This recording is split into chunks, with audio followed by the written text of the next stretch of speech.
Welcome to the Language Alchemy Podcast, where we explore how our language and communication patterns directly impact our lives and relationships, and where you get transformative communication tools to bring forth more authenticity and compassion to all your relationships. Thank you for joining me today.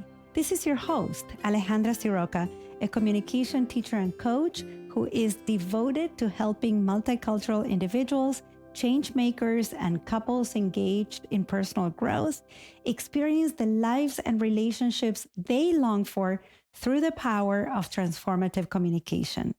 This is the second episode of the Language of Violence and Aggression podcast series, in which we are exploring some violent and aggressive communication patterns that impact our relationships, our families, and the entire world. As I shared in the previous episode 167, these habits have become normalized, and you may be using them in your day-to-day interactions without intending to bring forth violence or aggression.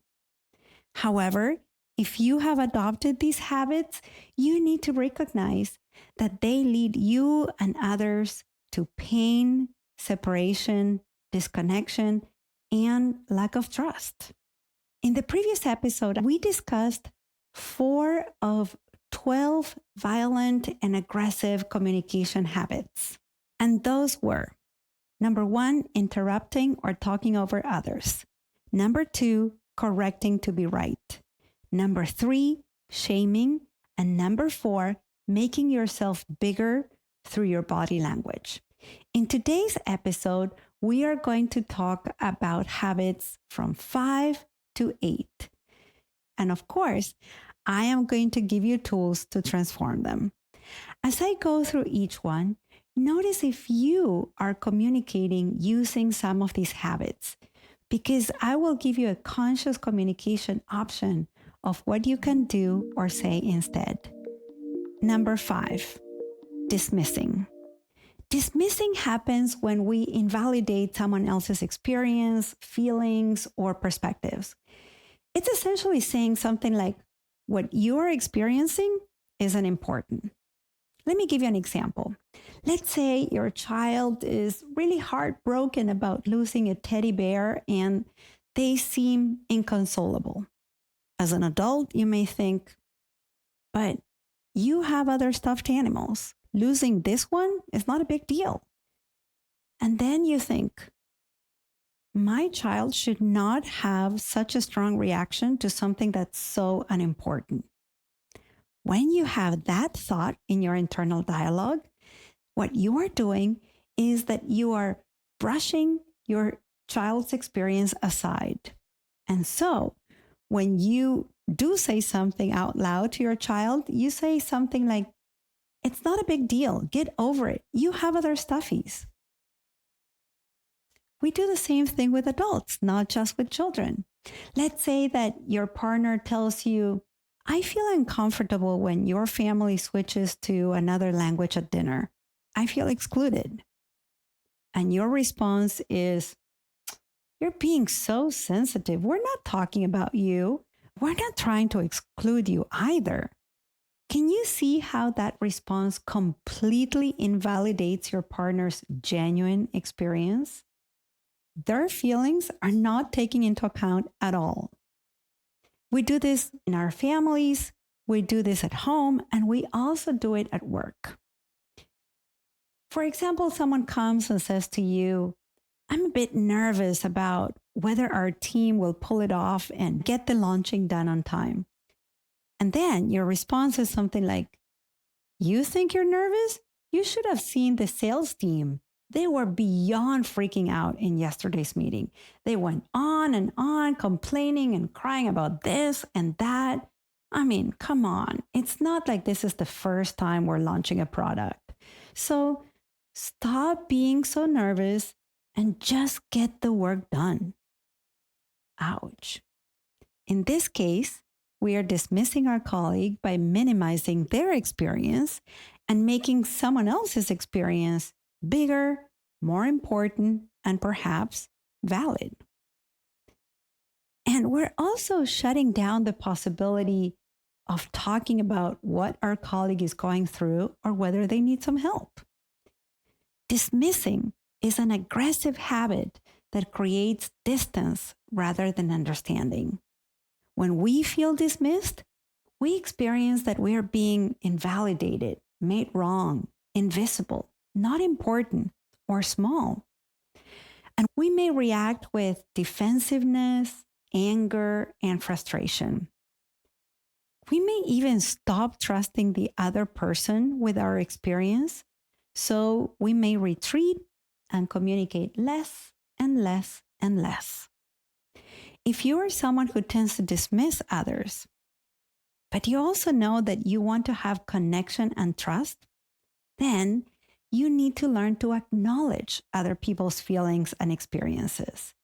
I have talked a lot about acknowledgement in the Language Alchemy podcast in different episodes, but I'll just say one thing. Acknowledgement is not the same as agreement. When you acknowledge, you communicate to the other person that their experience is so. It is their experience. So, in the examples I gave you, you would say to your child something like, "Yes, you're very sad that you lost your beloved teddy bear." You would say to your partner, "I hear that you feel excluded when my family speaks in our native language. I can imagine it feels isolating. Let's think about how we can make these gatherings more inclusive for you while still respecting my family's comfort with our language." In the case of your colleague, you can say, "I get you're a bit nervous. Launches tend to be that way sometimes. Is there anything I can do for you?" When we acknowledge other people's experiences or feelings, even if we do not share their perspective, we are validating them and we are creating a sense of safety and connection with us.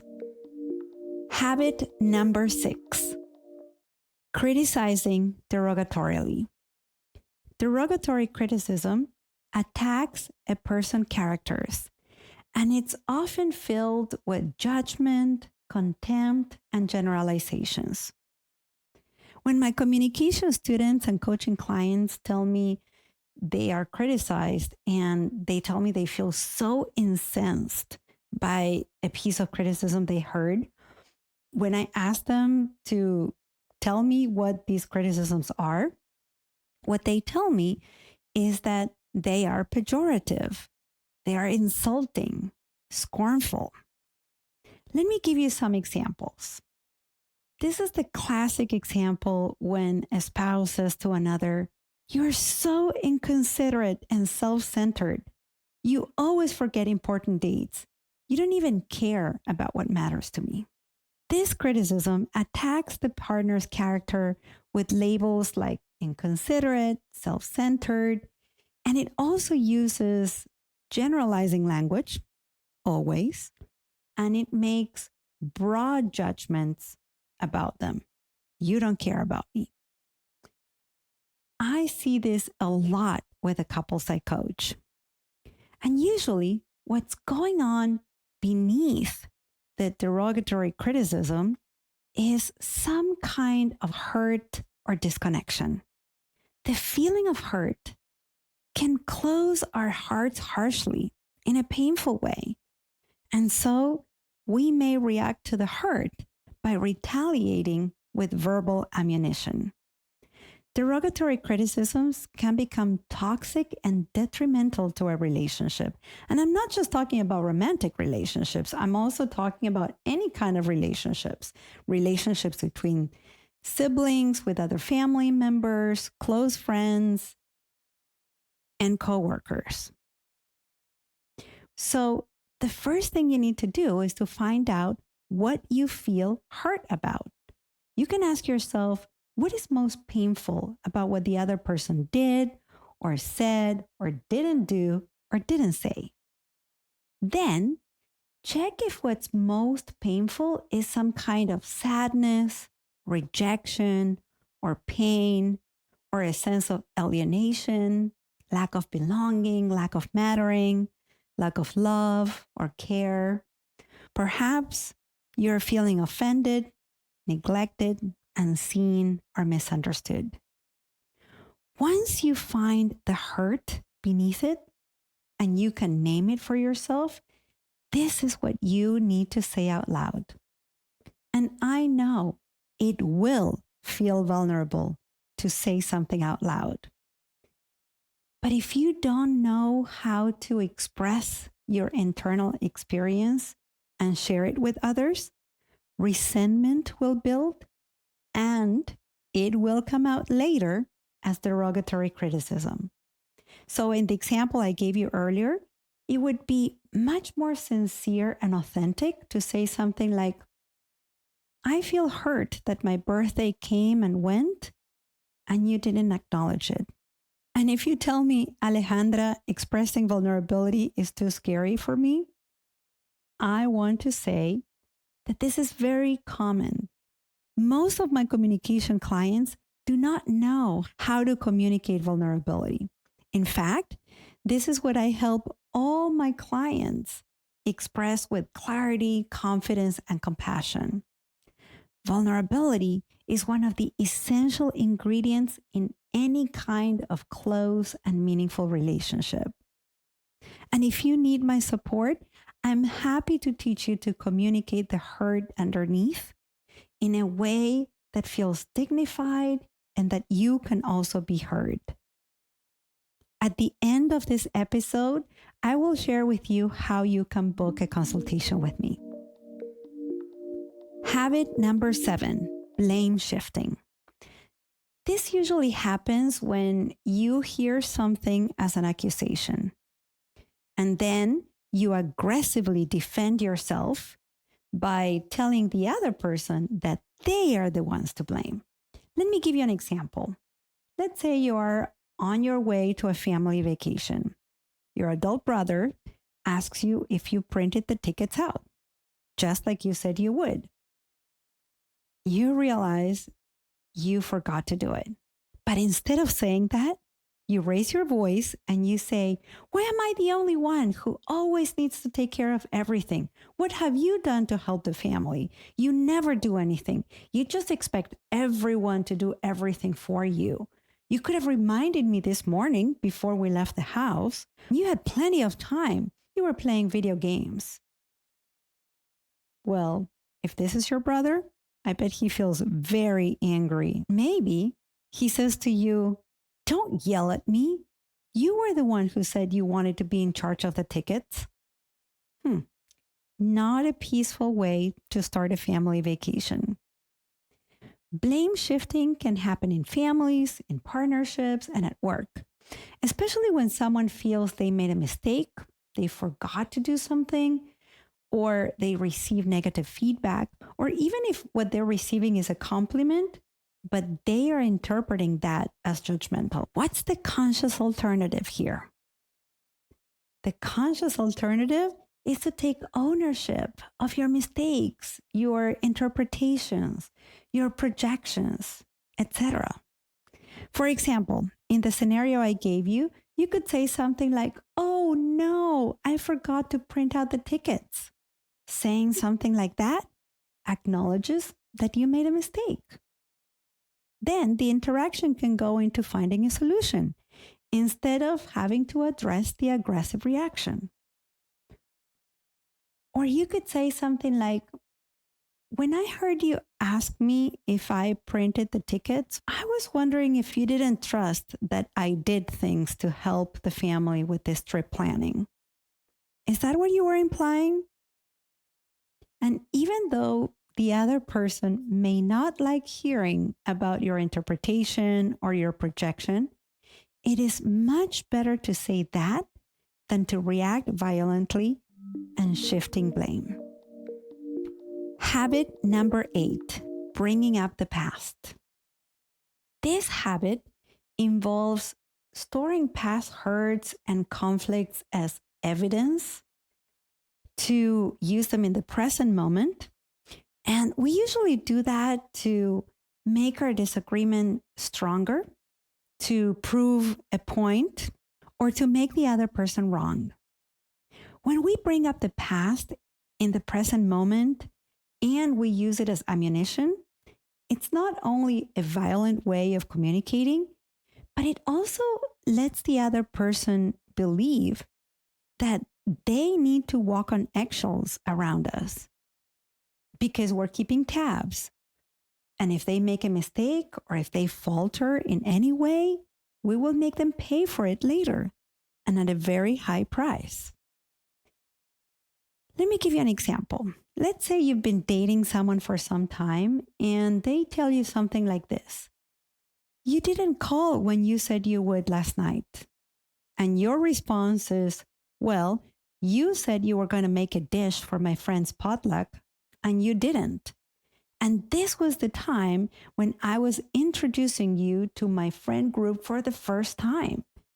I was so mortified because I had already told everyone that you were so sweet, that you were going to cook something special. And then when you showed up empty-handed, I was so embarrassed. I really wanted my friends to have a great first impression of you. And so what did I do? I had to make something up. And then you go on and on and on to elicit guilt.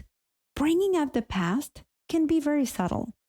And sometimes we can use it to validate our own feeling of hurt or pain. Let's say that you are angry with your manager because they told you you couldn't take time off when you wanted it. Then you tell your manager that you're very disappointed that you're not going to be able to take this time off and that this seems so unfair, especially after all you did for them, like covering for them months ago when your manager was sick, working extra time the year before when the team discovered there was an issue with the presentation, or when you showed up to work a few weeks ago, even though you had a headache. While all these things may be true, none of them are related to the answer you received about when you wanted to take time off. And the remedy for this is very simple. Only address the issue at hand. In 99% of cases, there is no need to bring up the past, especially if you are doing it to hurt or to elicit guilt or to make someone wrong, which, by the way, is violent communication. And now let's recap what you've heard in this episode. Today, we talked about the second set of aggressive communication patterns to watch out for. And those are number 5, dismissing. 6, criticizing derogatorily. Number 7, blame shifting. And number 8, bringing up the past. I also gave you examples and practical communication reframes you can implement to replace these negative and pain-inducing communication habits. Stay tuned to the next episode, episode 169, in which we will talk about the third set of communication habits you need to be aware of so that your communication is non-aggressive and you can have the healthy and meaningful relationships you long for. If you would like my support to help you remove these habits from your communication, you can book a consultation with me to find out if we would be a good match to work together. And you can do that at languagealchemy.com. And if this episode was useful to you, please be generous and leave a 5-star review on Apple Podcasts or Spotify, or share this episode with the people in your life. Thank you so much for listening. Until next episode, and as we say in Argentina, ciao ciao. Original music by Gary LaPoe. You can find all links in the show notes at languagealchemy.com.